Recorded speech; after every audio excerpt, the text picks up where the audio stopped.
think it's okay now.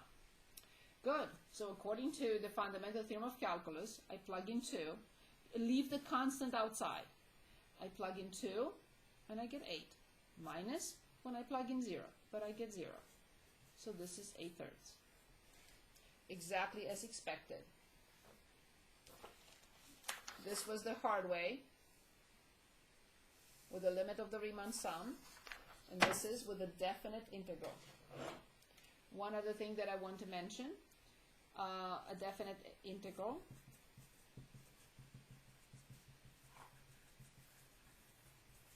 equals a number always. Always. And now we want to convince ourselves that my 4-page calculation on this function was correct. Who knows? So we want the area between 1 and 7 from 2x cubed plus 4x minus 3 dx. And it took me 1, 2, 3, almost 4 pages. Let's take a look. So what is the antiderivative of x cubed? X to the 4. Over 4, always, yes. Plus 4, the antiderivative of x X squared. over 2, and minus 3x from 1 to 7. So I have 2 here, I have 2 here. I plug in 7. 7 to the 4th over 2. Doesn't look good. I may have I just realized it's 7 to the 4th over 2. I don't know. We'll see. Plus 2 times 49 minus 3 times 7, which is 21. Good. Minus. Careful. Put parentheses. When I plug in 1, 1 half. When I plug in 1, plus 2. When I plug in 1, minus 3.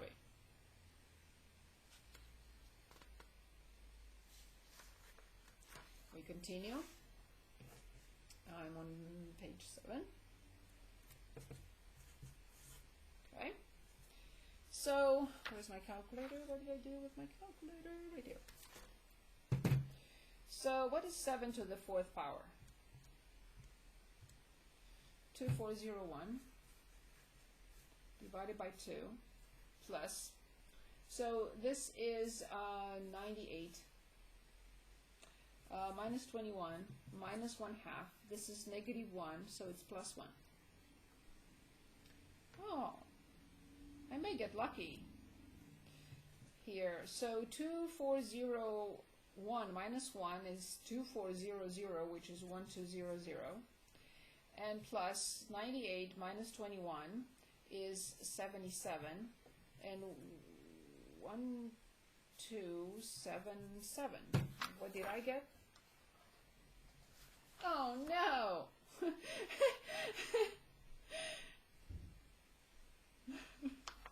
What did I do? Let me look again. Oh, I forgot the 1. Yay! So plus 1. Okay, good. So I'm happy. I almost got a heart attack. I really didn't want to do this again. Good. So it is. I forgot the 1. So 98 minus 21, it is 77, but plus 1 is 78.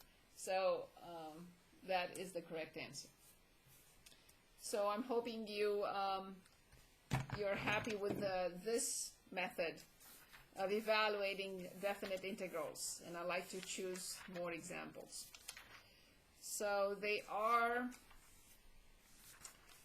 where are they? I'll tell you in a moment. Let me take a look. I'll share my screen. So I like to practice definite integrals. Okay, right here.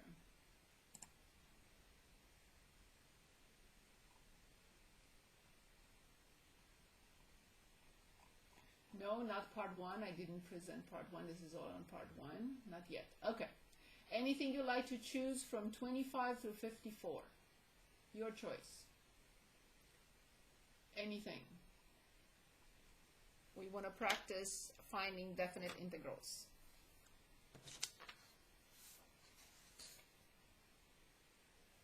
about that 32 right there. 32 it is. Excellent.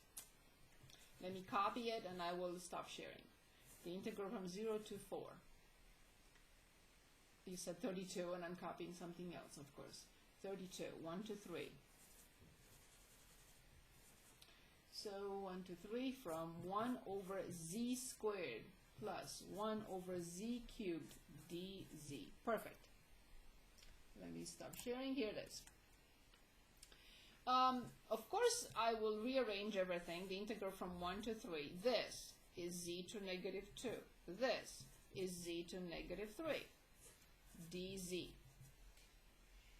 Notice that there is no integral without d something. So the integral is basically the limit of the Riemann sum, and this is f of x dx.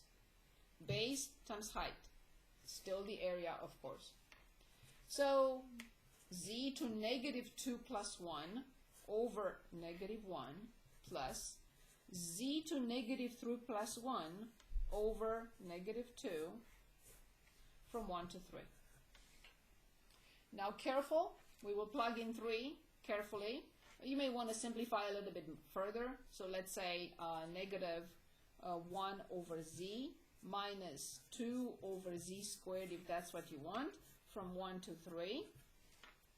Now I plug in 3 first. Negative 1 over 3 minus 2 over 9 minus, put parentheses so you don't forget to distribute. When I plug in 1, I get negative 1. When I plug in 1, I get negative 2. So then, negative 1/3 minus 2 over 9. This is negative 3, but the minus in front is plus 3. The LCD is 9. This needs a 3. This needs a 9. Negative 3 minus 2 plus 27. 27 minus 5, 22 over 9. As expected, the definite integral is always a number. We are using the fundamental theorem of calculus on continuous functions.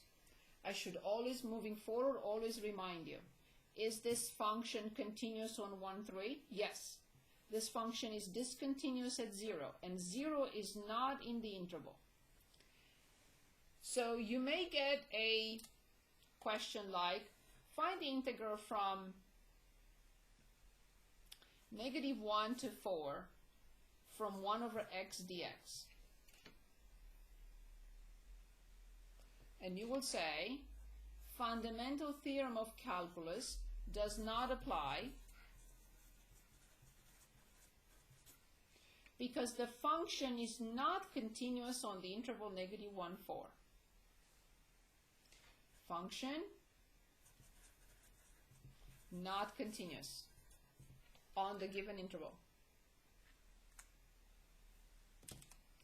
Yes, there is a fix for this, but you have to wait till Calc 2.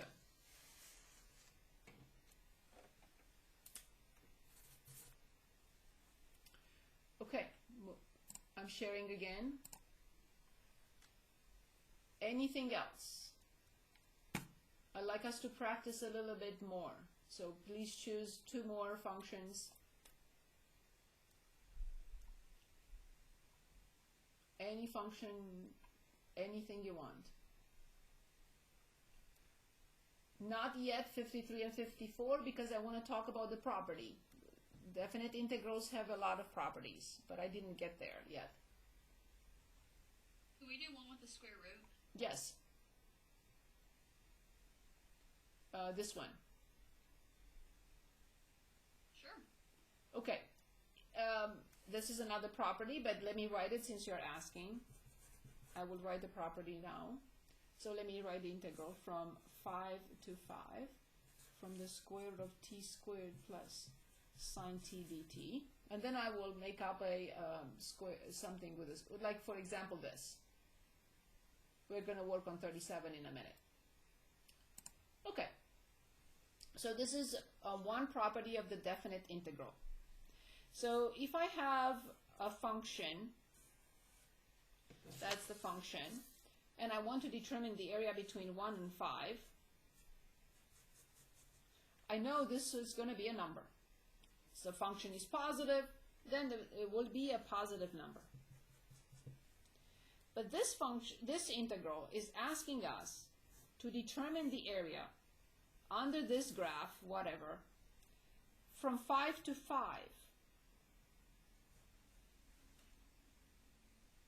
What will the answer be? And then we will write the property.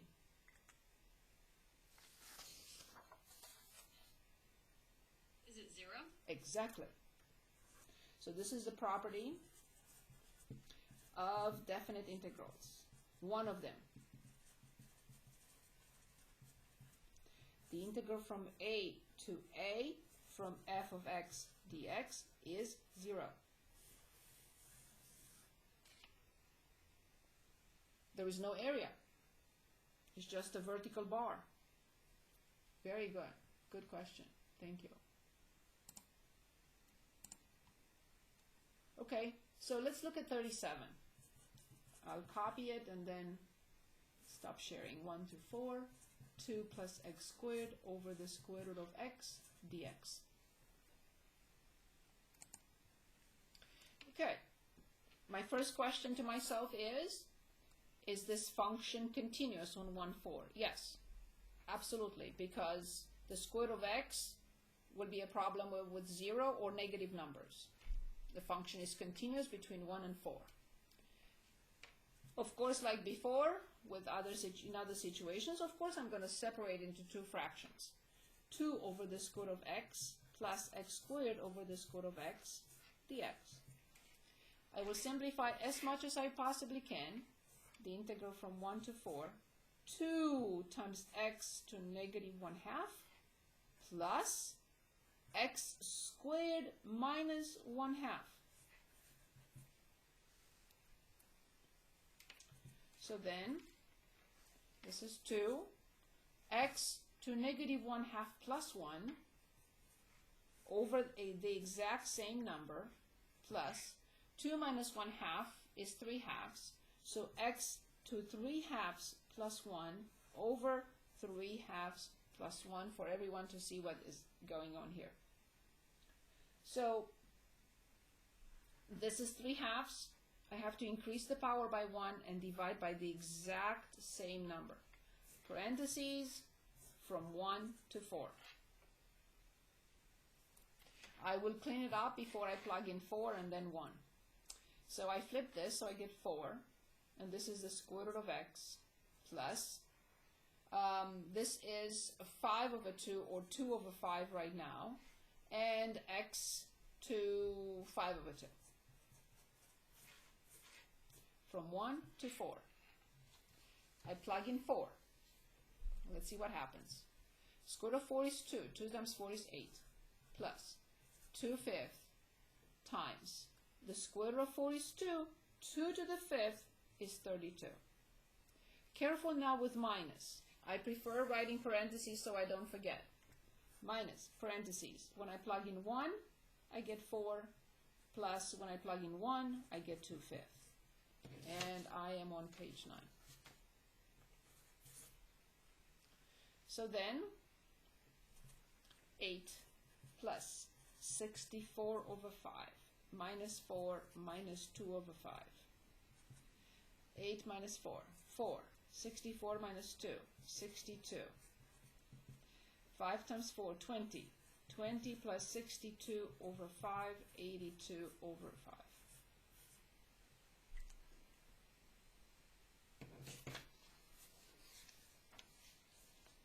Do we need more practice? I mean, we're going to have way more examples for sure, but can I talk about properties of the definite integral, or you want to choose another problem?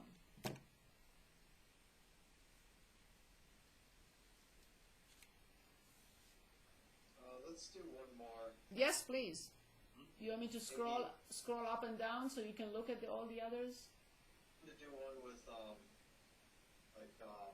trigonometric function in it, Like this? like that. Yeah, that's a good one. 44. Perfect. The integral from 0 to 3 from 2 sine x minus e to the x dx. Perfect. Good. I don't have to do anything here. It's 2. Which function prime is sine x?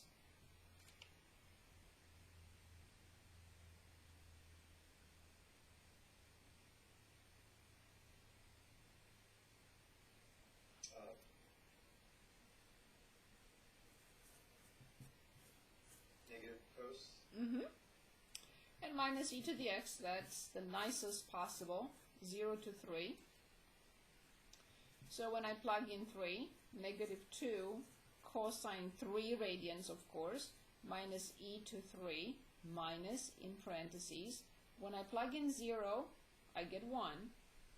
So negative 1 times 2, negative 2. And minus, when I plug in 0, I get 1. And this is it. Negative 2 cosine 3 minus e to the third, this is plus 3. I wouldn't do anything else.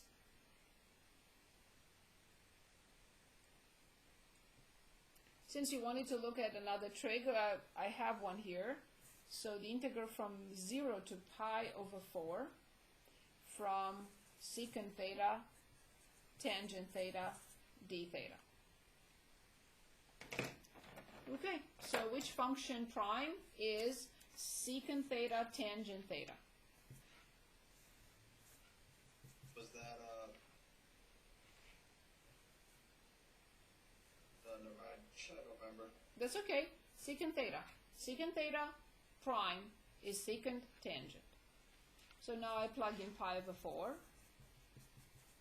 minus when I plug in 0. Secant, remember, let me write it here. Secant theta equals 1 over cosine theta. So secant pi over 4 is the square root of 2 over 2. And I have to flip it. So 2 over the square root of 2. But secant 0 is 1, so this will be minus 1. And when you rationalize, 2 the square root of 2 over 2 minus 1 is the square root of 2 minus 1. Professor, Yes? why would the tangent just go away? Very good question. So, if you remember, sine prime is cosine. Cosine prime is negative sine. Tangent prime is secant squared. Cotangent prime is negative cosecant squared. Secant prime is secant times tangent, and cosecant prime is negative cosecant cotangent. If I integrate this, and I integrate this, I didn't get to that part, it's part 1, fundamental theorem of calculus, part 1. When I integrate this, of course, with dx, I get secant. Okay, thank you. So when you differentiate secant, you get secant tangent. When you integrate secant tangent, you get secant. So let me write it again. So secant prime is secant tangent. When we integrate secant times tangent dx, we get secant x plus a constant c. Again, I did not talk about indefinite integrals yet. So that's the reason why I will always ask what function prime is secant tangent. So secant prime is secant tangent. Better? Yes, thank you. Perfect. Okay, so let's take a look at properties of definite. Where am we time? So let me